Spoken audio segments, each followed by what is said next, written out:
Ramai beredar rekaman yang memperlihatkan drone kamikaze Rusia menghancurkan sistem pertahanan udara S-300 Ukraina di wilayah Zaporozhye.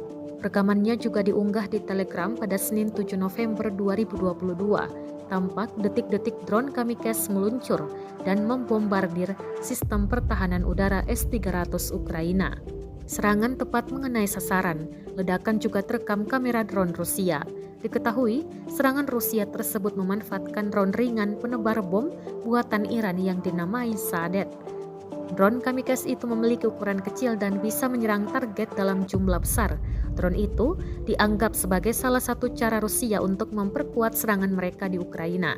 Serangan itu juga sekaligus menyebarkan teror yang bisa merusak tekad hingga nyali tentara dan warga sipil di Ukraina.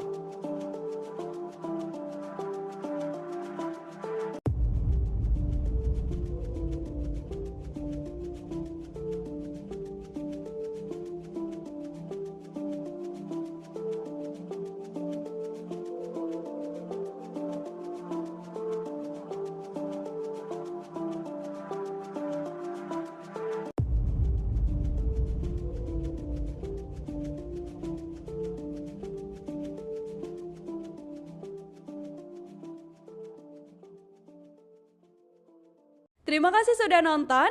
Jangan lupa like, subscribe, dan share ya.